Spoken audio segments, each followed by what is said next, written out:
एक रईसजादे की स्कॉर्पियो जो कि स्पीड की रील और स्टंट मारने के लिए अपने घर से गाड़ी लेके निकले थे अनलाइसेंस्ड। उसने 3 फरवरी को मेरे मासूम बच्चे को अपनी गाड़ी से ऑन द स्पॉट उड़ा दिया। मेरे बच्चे को उड़ा दिया उसने। आंखों में आंसू लिए रोती बिलखती अपने 23 साल के इकलौते बेटे को खोने वाली मां इन्ना इंसाफ की मांग कर रही हैं। इन्ना बता रही हैं कि एक रईसजादे और उसके गैर जिम्मेदाराना माँ बाप की वजह से उनके जीने की इकलौती आस कैसे छिन गई। उनके बेटे की जिंदगी खत्म हो गई जिसमें उसका कोई कसूर नहीं था। महज 17 साल का एक रईसजादा जिसे रीलबाजी का चस्का था, उसके इस शौक की सजा उनके और उनके बेटे साहिल दिनेशरा को मिली। अपने जिगर के टुकड़े को खोने वाली इस माँ की पुकार सुनिए। मैं इना साहिल दिनेशरा की मदर, सिंगल पेरेंट। मैंने अपने बच्चे को 23 साल से एज ए सिंगल मदर पाला है और एक रईसजादे की स्कॉर्पियो जो कि स्पीड की रील और स्टंट मारने के लिए अपने घर से गाड़ी लेके निकले थे अनलाइसेंस्ड। उस लड़के को गाड़ी चलानी भी नहीं आती। He was unlicensed driver. उसने 3 फरवरी को मेरे मासूम बच्चे को अपनी गाड़ी से ऑन द स्पॉट उड़ा दिया। मेरे बच्चे को उड़ा दिया उसने। I am a helpless mother alone. I request all media and people of Dwarka to come forward to help me, please. I request, I beg as a mother, please save your children. Please save your children and help me also. Please come forward. तस्वीरों में नजर आने वाली इन महिला का नाम है इन्ना मकान, जिनके बेटे का नाम था साहिल दिनेशरा। इन्ना एक सिंगल मदर है, यानी उन्होंने अकेले ही अपने बेटे को पाल पोस कर बड़ा किया। उनका बेटा उनकी जिंदगी की वो रोशनी थी जिसे देखने के लिए वो हर दिन उठा करती थी। कितनी ही मुश्किलों से गुजरकर उन्होंने अपने बेटे को पाला पोसा, इतना बड़ा किया। अब जब बेटा माँ के साथ कंधे से कंधा मिलाकर खड़ा होने के लिए तैयार था और तभी इस एक्सीडेंट ने उनसे उनकी जिंदगी का सहारा छीन लिया। एक बार फिर इन्ना को बेसहारा बना दिया। ये हादसा 3 फरवरी का है। सड़क पर रोज की ही तरह लोगों का आना जाना जारी था, लेकिन करीब 11:57 पर कुछ ऐसा हुआ जिसने इन्ना की जिंदगी हमेशा हमेशा के लिए बदल कर रख दी। पुलिस को पीसीआर से सूचना मिली कि द्वारका के लाल बहादुर शास्त्री कॉलेज के पास एक भयानक हादसा हुआ है। पुलिस जब मौके पर पहुंची तो नज़ारा ऐसा था कि जो देखे उसकी रूह कांप जाए। सड़क पर स्कॉर्पियो कार, एक डिजायर कार और एक मोटरसाइकिल बुरी तरह क्षतिग्रस्त हालत में खड़ी थी। इन सभी व्हीकल्स में से मोटरसाइकिल का हाल सबसे बुरा था। ये वही मोटरसाइकिल थी जिस पे 23 साल के साहिल दिनेशरा सवार थे। एक्सीडेंट के बाद साहिल सड़क पर बेसुध पड़े थे। पुलिस ने उन्हें संभालने की कोशिश की तो पता चला कि साहिल तो पहले ही दम तोड़ चुके हैं। सोशल मीडिया पर इस केस से जुड़ी कुछ तस्वीरें और वीडियोस भी वायरल हुई। ये तस्वीरें बताने के लिए काफी हैं कि यह हादसा कितना डरावना था। मोटरसाइकिल किस तरह टूट गई, बुरी तरह पिचक गई। अब स्कॉर्पियो का हाल देखिए। ये वही स्कॉर्पियो है जिसमें वो रईसजादा सवार था। स्कॉर्पियो का हाल भी बेहाल ही हो चुका था। जानकारी के मुताबिक साहिल की बाइक को टक्कर मारने के बाद स्कॉर्पियो ने सड़क पर खड़ी एक कैब को भी जोरदार टक्कर मारी थी। स्कॉर्पियो की रफ्तार इतनी तेज थी कि बाइक को टक्कर मारने के बाद भी ब्रेक नहीं लग सका और स्कॉर्पियो खड़ी कैब में जा टकराई। जिस कैब को टक्कर लगी उस कैब को भी बेहद नुकसान पहुंचा है। इस एक्सीडेंट की तस्वीरें जब सोशल मीडिया पर वायरल हुई तो एक बार फिर से वही सवाल खड़े हुए। लोगों ने पूछा कि आखिर रईसजादों के लिए एक आम आदमी की जिंदगी का आखिर मोल क्या है। इन लोगों पर लगाम कसने के लिए पुलिस क्यों कुछ नहीं करती? कभी भी ऐसी कार्रवाई क्यों नहीं होती कि पैसे वाले लोग अपने बच्चों और उनकी हरकतों की जिम्मेदारी ले? नाबालिग हो या बालिग, कोई भी रईसजादा कार को अपने हाथ में लेने से पहले उसे खिलौना, सड़क को रेसिंग ट्रैक और सामने वाली जिंदगी को खेल समझने से पहले 100 बार सोचे। पुलिस ने इस बारे में बताया कि एसयूवी ड्राइवर नाबालिग था, उसके पास ड्राइविंग लाइसेंस नहीं था और उसे मौके पर ही पकड़ लिया गया। घटना के बाद उसे जुवेनाइल जस्टिस बोर्ड के सामने पेश कर ऑब्जर्वेशन होम भेज दिया गया। हालांकि 10 फरवरी को जेजेबी ने जुवेनाइल को उसकी 10वीं क्लास बोर्ड परीक्षाओं के आधार पर अंतरिम जमानत दे दी।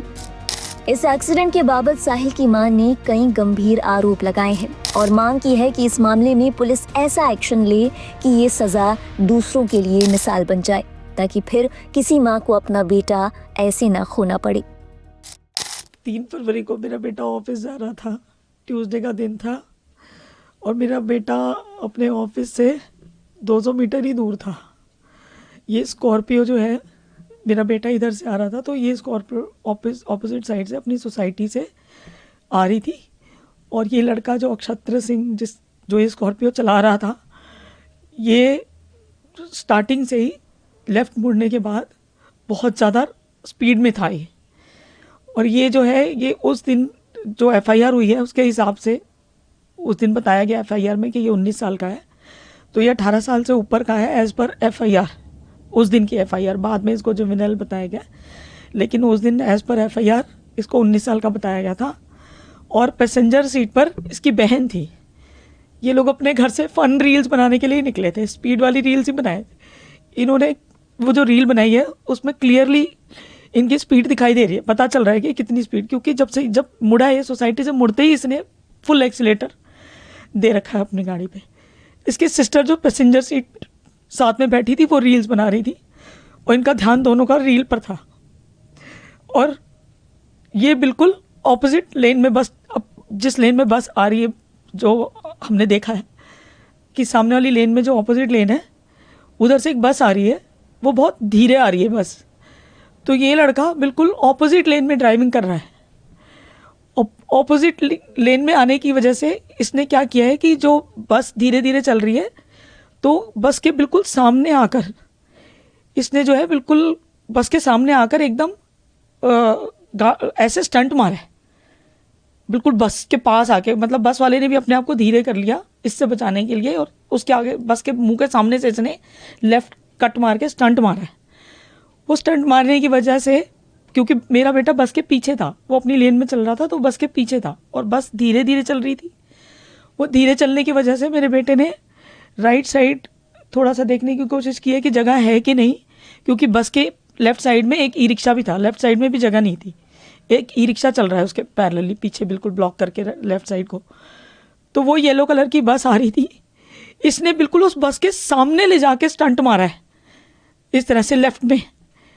और इसकी स्पीड इतनी ज़्यादा थी कि जैसे इसने वो स्टंट मारा है, तो मेरा बेटा जो बस के पीछे था उसने राइट साइड देखने की कोशिश करी है, इतनी देर में उसने उसको उड़ा दिया। इसका एक्सेलरेशन इतना ज़्यादा था कि उसको उड़ाने के बाद भी इसने ब्रेक नहीं मारे। ब्रेक ना मार के इसने और ज़्यादा एक्सेलरेशन दे दिया, और लेफ्ट साइड में कोई कैब वाला आगे खड़ा था, वो खाना खा रहा था और रेस्ट कर रहा था वहाँ पे, और उस कैब वाले के आगे एक और बस खड़ी थी। तो इनका हिट इतना ज़्यादा था, इतनी स्पीड ज़्यादा थी कि इसने उसको जो है गाड़ी को जब हिट किया पीछे से, तो वो गाड़ी पूरी पिचक गई पीछे से, और वो इतनी आगे चली गई कि वो बस में जाके भी घुस के और वो पूरी पिचक गई। और वो जो कैब ड्राइवर था उसकी पसलियाँ टूट गई हैं, उसका सिर फटा है, उसको बहुत चोट आई है, और पूरी गाड़ी आप देख सकते हैं फोटोज़ वीडियोज़ में, पूरी गाड़ी जो है पिचकी हुई है। और वो जो बस खड़ी हुई थी, वो कैब का हिट लगने से लोगों ने बताया वहाँ पे कि वो 4 फुट वो भी पीछे चली गई थी। वो बस वाला वहाँ से भाग गया, क्योंकि शायद वो कंट्रोवर्सी में नहीं पड़ना चाहता था। वो बस वाला वहाँ से चला गया लेके, लेकिन जो टैक्सी वाला था वो इस हालत में ही नहीं था, पब्लिक ने उसको निकाला बाहर। तो इन्होंने जो है इनका एक्सेलरेशन, मेरे बेटे को हिट करने के बाद भी इसकी स्पीड ना, इसने ब्रेक मारा, फिर इसने टैक्सी वाले को मारा, टैक्सी वाले से बस भी हिट हो गई, पर इनकी जो है स्पीड नहीं रुक रही थी। और वो पैसे के दम पे सिस्टम को अपने हिसाब से मोड़ सकते हैं। ये ऐसे लोगों की मेंटालिटी दिखाता है, क्योंकि इस लड़के के पहले भी बहुत सारे ओवर स्पीडिंग के चालान हैं, उसके बाद भी इसके बाप ने इसको रोका नहीं है, उसके बाद भी इसके पास कंटिन्यू गाड़ी है, ये बार बार गाड़ी लेके रोड पे निकल रहा है, इतने सारे इसके ओवर स्पीडिंग के दिल्ली के चालान हैं, उसके बाद भी इसके बाप के ऊपर भी अभी तक कोई एक्शन नहीं हुआ, हमारे पास कोई रिपोर्ट नहीं आई है उसकी। और इन लोगों को लगता है कि हम पैसे के दम पे कुछ भी मनमानी कर सकते हैं, रोड पे जाके कुछ भी फन एक्ट कर सकते हैं। तो इस तरह से तो जो रोड पे चलने वाले बच्चे हैं वो सेफ नहीं है,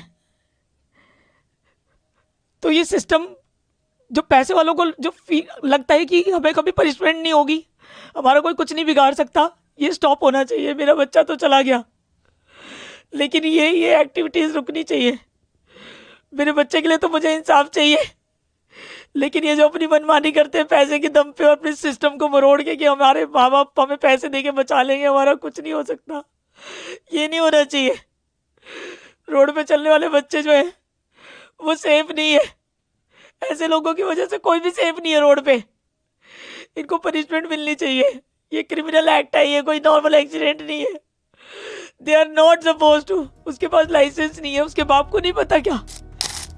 इस मामले के सामने आने के बाद किसी ने पुणे पोर्शे केस को याद किया, तो किसी ने हाल ही में कानपुर में तंबाकू कारोबारी के बेटे की लंबरगिनी से 6 लोगों के एक्सीडेंट का जिक्र किया।